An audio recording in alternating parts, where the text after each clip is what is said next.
नमस्कार, मैं रचना सरन सदीनामा में समीक्षाकार लेकर हाजिर हूँ आज दिनांक 14 फरवरी 2022 का संपादकीय। मशहूर शायर पद्मश्री जनाब अली सरदार जाफरी ने अपनी शायरी के ज़रिए लाखों करोड़ों दिलों में अपना घर बनाया है।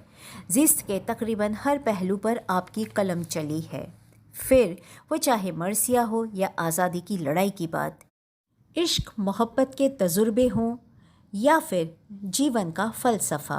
जाफरी साहब की लेखनी को बयां करता है आज का संपादकीय, जिसका शीर्षक है साहित्यिक उपहार से बढ़कर कोई दूसरा उपहार नहीं है। ये बतर्ज अली सरदार जाफरी। और आज का संपादकीय लिखा है सदीनामा के संपादक जितेंद्र जितांशु जी ने। अली सरदार जाफरी हिंदुस्तान की गज़ल का एक बड़ा नाम है।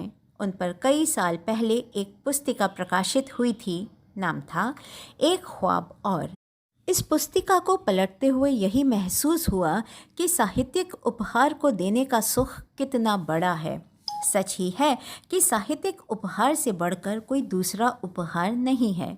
यह पुस्तिका किसलय और नीना के विवाह उत्सव पर उपहार स्वरूप दी गई थी, इसलिए कि इसमें साहित्य और उपहार के अलावा कोई चीज़ महसूस न हो। यह उपहार पुस्तिका रेवती लाल शाह, नंदलाल शाह, रतन लाल शाह, शशि शेखर शाह और प्रमोद शाह की ओर से दी गई थी।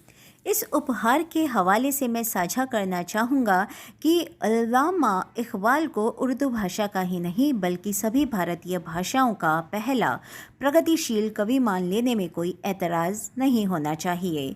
बाद के सभी कवि उनके विचारों को आगे बढ़ाते हुए नज़र आते हैं। इस दृष्टिकोण से अली सरदार जाफरी और अल्लामा इक़बाल एक ही रास्ते के राहगीर लगते हैं, परंतु विचारों की सादगी, शैली की मृदुलता और अद्वैत दर्शन की अभिव्यक्ति के कारण रेवती लाल शाह उनको गालिब के परिवार का मानते हैं।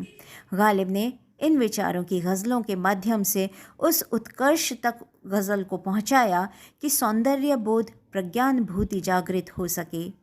गालिब से नज़्मों का मैदान अछूता रह गया था, उस कमी को अली सरदार जाफरी ने पूरा किया है। लेकिन जाफरी कहते हैं, गालिब के फ़ारसी भाषा के कसीदों को नज़्मों में सुधार शुमार करना उर्दू भाषा के काव्य सागर और नज़्म के लंबे मैदान में अली सरदार जाफरी का व्यक्तित्व एक ऐसा ही ज्वार है जो आने वाली पीढ़ियों का पथ प्रदर्शन करता रहेगा।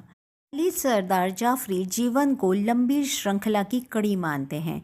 वे ये नहीं मानते कि मृत्यु के हाथों जीवन का अस्तित्व समाप्त हो जाता है। उनकी मान्यता है कि मृत्यु के साथ रूप परिवर्तन होता है। उनकी अवधारणा हिंदू पुनर्जन्म की अवधारणा से भिन्न है।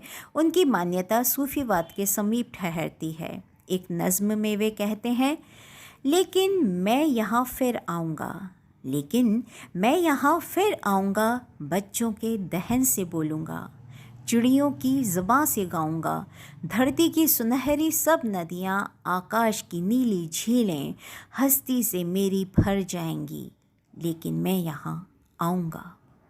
वेदांत भी है, सूफीवाद भी, परंतु अस्तित्व का व्यापकत्व पा लेना वैदिक नहीं सूफी अवधारणा है।